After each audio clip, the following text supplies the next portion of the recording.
नमस्कार छात्रों, आशा है आप सभी का अकाउंटेंसी का पेपर आज का बहुत ही अच्छा गया होगा।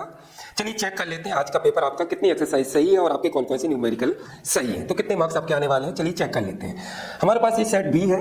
सेट सभी का अलग अलग है, लेकिन क्वेश्चन सभी के ऊपर नीचे होते हैं, लेकिन एक जैसे होते हैं, तो आप उसके हिसाब से मैच कर सकते हैं। तो सेट बी में सबसे पहले हम बात करेंगे ट्रू फॉल्स की, यानी कि सत्ता सत की। तो पहला हमारा क्वेश्चन था, to preparation partnership deed is compulsory, तो फॉल्स है ये। पार्टनरशिप डीड प्रिपेयर करना कंपलसरी नहीं होता। Revaluation account is a real account, ये भी फॉल्स है। रिवैल्यूएशन अकाउंट हमारा नॉमिनल अकाउंट होता है। शेयर आर टू टाइप्स, तो शेयर टू टाइप्स का ही होता है, तो थर्ड ये हमारा ट्रू है। Debenture holder are owner of the company, ये भी फॉल्स है। डिबेंचर होल्डर कंपनी का क्रेडिटर होता है। Purchase of assets is an investing activity, बिल्कुल सही है। एसेट्स को परचेस करना इन्वेस्टिंग एक्टिविटी है। Financial statement prepared on a particular date, तो बिल्कुल सही है। फाइनेंशियल स्टेटमेंट प्रिपेयर करने का एक स्पेसिफिक पीरियड होता है। इनकी हमेशा 31 मार्च, इनकी end of the financial year prepare किए जाते हैं। नेक्स्ट हमारा क्वेश्चन आता है एक्सरसाइज में, मैच द कॉलम। तो मैच द कॉलम में पहला है परचेस ऑफ गुडविल, तो परचेस ऑफ गुडविल का आंसर होगा बेटा सही, सो एज एन एसेट्स यानी कि ई, ये हमारा फर्स्ट आंसर है। दूसरा है हमारा self generated goodwill not show as an assets, इसको हम एसेट्स की तरह शो नहीं करते, यानी कि बुक में रिकॉर्ड नहीं किया जाता। नेक्स्ट हमारा loss of profit loss appropriation account. Profit loss appropriation account का जो लॉस है वो डेबिट साइड ट्रांसफर करते हैं, इसका आंसर हो गया जी, of partners capital account.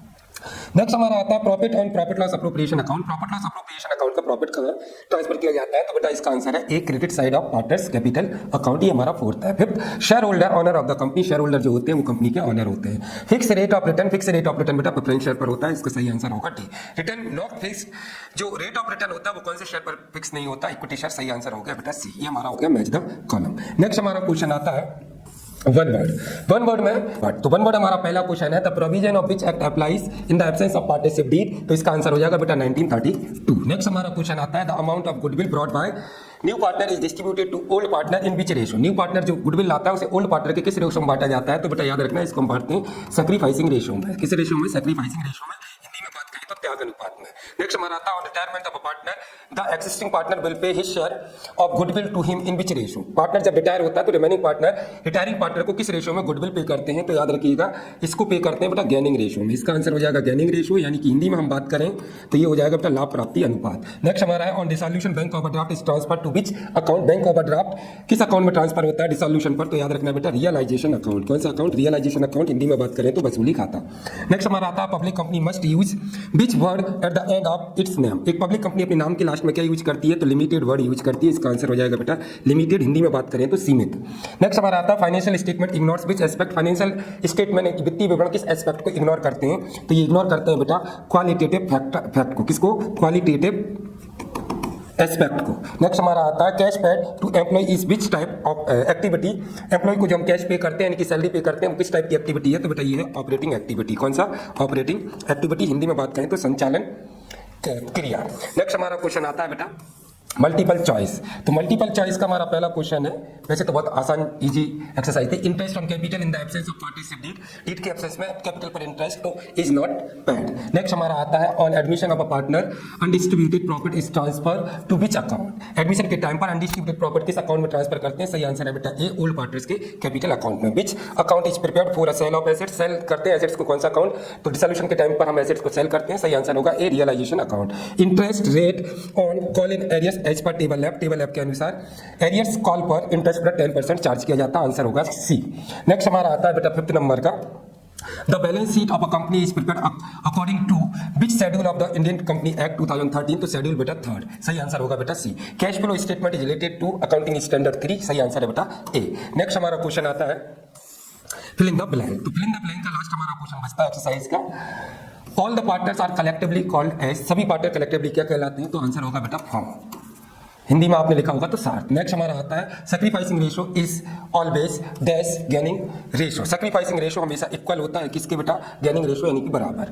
The amount due to deceased partner is paid to, deceased partner को पेमेंट किसको दिया जाता है, तो बेटा उसके सक्सेसर को, यानी कि वैधानिक उत्तराधिकारी को, या लीगल एग्जीक्यूटर या लीगल सक्सेसर रिप्रेजेंटेटिव भी लिख सकते हैं। नेक्स्ट हमारा आता है रिटायरमेंट और death of a partner also lead to death of a partnership firm. Partner retire हो जाए या डेथ हो जाए तो पार्टनरशिप फर्म का क्या हो जाता है बेटा, रिकॉन्स्टिट्यूशन हो जाता है, यानी कि पुनर्गठन। नेक्स्ट हमारा आता है dash company does not require to issue prospectus. तो प्राइवेट कंपनी को बेटा प्रोस्पेक्टस इशू करने की जरूरत नहीं होती, हिंदी में बात करें तो निजी कंपनी को। Debenture represent a term loan taken by the company, तो लॉन्ग टर्म लोन को ये रिप्रेजेंट करता है, हिंदी में बात करें तो दीर्घकालीन ऋण। नेक्स्ट हमारा आता है बाकी थ्योरी वगैरह तो आपने कर दी होगी। न्यूमेरिकल देख लेते हैं। इस क्वेश्चन नंबर 8 में आपको करंट रेशो कैलकुलेट करना था। तो करंट रेशो का फॉर्मूला हमारा होता है current assets upon current liabilities. Current assets और करंट लाइबिलिटीज, ये बैंक ओवरड्राफ्ट हमारा और आउटस्टैंडिंग करंट लाइबिलिटी से दोनों को प्लस कर दिया होगा। करंट लाइबिलिटीज आया होगा 3 लाख और करंट एसेट्स में हमारा कैश है और स्टॉक है, दोनों को प्लस कर दिया होगा, ये भी 3 लाख। तो आपने सॉल्व किया होगा तो बेटा आंसर आ गया होगा आपका 1:1। नेक्स्ट हमारा क्वेश्चन, बाकी तो ये थ्योरी था। इंटरेस्ट ऑन ड्राइंग्स अगर आपने सॉल्यूशन किया होगा तो आप दोनों मेथड से कर सकते थे। प्रोडक्ट मेथड से अगर आपने किया होगा तो फॉर्मूला लगाया होगा total of product into rate upon 100 into, और अगर आपने एवरेज ड्यू डेट मेथड से किया होगा तो बेटा इसके इनटू में कर दिया होगा आपने 5.5। अब टोटल ऑफ प्रोडक्ट आपने कैलकुलेट कर लिया होगा। इसने एवरी मंथ के लास्ट में ड्राइंग्स किया है, तो एवरी मंथ के लास्ट में ड्राइंग किया एवरी मंथ के, तो आपने टोटल ऑफ प्रोडक्ट कैलकुलेट किया होगा। कैसे? जैसे फर्स्ट इसने ड्राइंग किया होगा कब? 31 जनवरी को, सेकंड ऐसे किया होगा 28 फरवरी को, ऐसे इसने एवरी मंथ में कैलकुलेट किया। जनवरी टू आपने दिसंबर तक 11 मंथ 10 मंथ ऐसे मंथ काउंट किए होंगे और अमाउंट एवरी मंथ 3000 मल्टीप्लाई आपने किया होगा। इस तरीके से आपने टोटल अमाउंट निकाल लिया होगा। तो ये आपका जो इस क्वेश्चन का आंसर आया होगा बेटा, ये आया होगा 1485 इस फॉर्मूले से या फिर एवरेज ड्यू डेट वाले मेथड से आपने यूज किया। 1485 इसका आंसर था। नेक्स्ट आपका आता है 11 नंबर का क्वेश्चन। इसमें आपको बेटा सैक्रिफाइसिंग रेशो कैलकुलेट किया होगा आपने, तो फॉर्मूला आपने लगाया होगा old minus new, old ratio minus new ratio. तो ये दोनों के ओल्ड है 5/8 और 3/8 माइनस न्यू रेशो, दोनों का फ्यूचर का रेशो जो है डिसाइडेड टू इक्वल है, इक्वल 1/2 और 1/2 एलसीएम लेकर आपने सॉल्व कर दिया होगा। तो ये आ गया होगा 5 - 4, ये भी आ गया होगा आपका 3 - 4। ये आपका पॉजिटिव है 1/4, ये आपका माइनस में है नेगेटिव है, सॉरी 1/8 और ये भी 1/8, ये पॉजिटिव है और ये नेगेटिव है। तो सैक्रिफाइसिंग रेशो का नियम क्या होता है, रूल्स क्या होता है? पॉजिटिव होता है तो इसने सैक्रिफाइस किया और इसने क्या किया? गेन किया। सेम टू सेम आपका और का क्वेश्चन था 1/8 और 1/8 इसका आंसर हो गया। नेक्स्ट आपका क्वेश्चन था न्यूमेरिकल। ये तो बाकी आपका थ्योरी था, वैसे बहुत आसान पेपर आया था। नेक्स्ट हमारा न्यूमेरिकल क्वेश्चन 18 नंबर का आया था। ये आया था फोरफीटेड की हमें जर्नल एंट्री करनी थी। टोटल हमारे पास जो फोरफीटेड शेयर है कितने हैं? 50 हैं। टोटल रेट 20 है। एप्लीकेशन पर 4 ऑन और 4 अलॉटमेंट पर उसने पे कर दिया। कुड नॉट पे 7 फर्स्ट कॉल और 5 सेकंड। आपने इन दोनों का मतलब होगा आपको फर्स्ट कॉल से और सेकंड कॉल से उसके शेयर ओनली फोरफीटेड की एंट्री करनी थी। एंट्री आपने की होगी share capital account debit, share capital account debit to first call और 2 सेकंड कॉल और 2 शेयर फोरफीटेड। नरेशन वगैरह आपने लिख लिया होगा, ये आपने एंट्री की होगी। मल्टीप्लाई किया होगा यहाँ पर 50 × 20, तो ये हो गया आपका 1000। यहाँ पर मल्टीप्लाई किया होगा 50 × फर्स्ट कॉल पर कितना था 7 और सेकंड कॉल पर कितना था 5, तो ये 350 और ये 250, दोनों को आपने प्लस कर लिया होगा। 600 डेबिट, 1000 में 600 माइनस किया होगा, 400 आपका आंसर आ गया होगा। नेक्स्ट हमारा क्वेश्चन है न्यूमेरिकल 19 नंबर का। ये 19 नंबर का जो क्वेश्चन है इसमें हमें लोन अकाउंट बनाना था। रिटायर कौन हुआ था? यहाँ पर चक्रेश रिटायर हुआ और उसका टोटल पेएबल अमाउंट 1,20,000 था, रेट 5% था। 3 इयर्स का आपको लोन अकाउंट बनाना था। लोन अकाउंट आपने कैसे बनाया होगा? इस 1,20,000 को 3 से डिवाइड कर दिया होगा। एवरी ईयर इंस्टॉलमेंट आ गई होगी आपकी 40,000 और आपने इंस्टॉलमेंट पर इंटरेस्ट चार्ज किया, इंस्टॉलमेंट के साथ इंटरेस्ट पे किया होगा। जैसे कि फर्स्ट एवरी ईयर इंस्टॉलमेंट 40,000 की आ गई। अब फर्स्ट ईयर आपने 1,20,000 का 5% चार्ज किया होगा, तो ये आ गया होगा आपका कितना बेटा 6,000। तो ये आपने पहली इंस्टॉलमेंट पे की होगी 46,000 की। ऐसे आपने 3 इयर्स के लिए प्रिपेयर किया होगा, लास्ट में 0 बचा होगा। लास्ट वाला अगर आपने किया हो जर्नल एंट्री, तो जर्नल एंट्री आपकी क्या हुई होगी? ये कह रहा है रिवैल्यूएशन की जर्नल एंट्री करिए। Value of building increase, building का वैल्यू इंक्रीज होने पर एंट्री बेटा आपने बनाई होगी।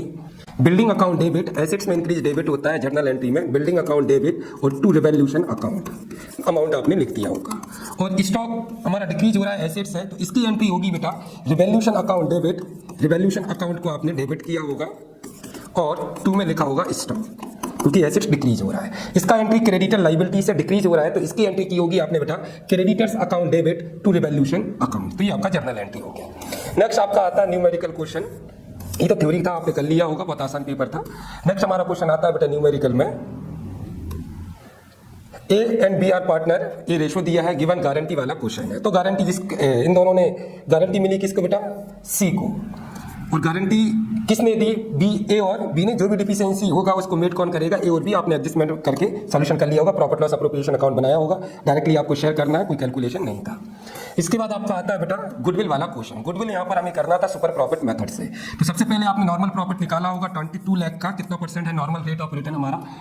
ये है हमारा 15%। तो ये आ गया होगा बेटा 15% आपका नॉर्मल प्रॉफिट 30,000। एवरेज प्रॉफिट दिया है, एवरेज प्रॉफिट हमारा कितना है? ये हमारा एवरेज प्रॉफिट है 48,000। तो एवरेज प्रॉफिट में से आपने नॉर्मल प्रॉफिट को माइनस किया होगा फॉर्मूला लगाकर, तो आपका सुपर प्रॉफिट आ गया होगा 18,000। इसमें मल्टीप्लाई कर दिया होगा सुपर प्रॉफिट में नंबर ऑफ परचेस ईयर 3 का, आंसर आया होगा आपका बेटा 54,000। बाकी ये जर्नल एंट्री अगर आपने की होंगी तो बेटा 3 जर्नल एंट्री होंगी। पहले वो कैश में गुडविल लेकर आया और कैपिटल, दूसरा डिस्ट्रीब्यूशन की और तीसरा विड्रॉ करने की। किस आपने पेपर का सोल्यूशन। अब आप चेक कर सकते हैं आपके कितने नंबर आ रहे हैं, कितने नंबर नहीं आ रहे हैं। वीडियो पसंद आया हो तो लाइक कर लीजिएगा, चैनल को सब्सक्राइब करिए। जय हिंद, जय भारत।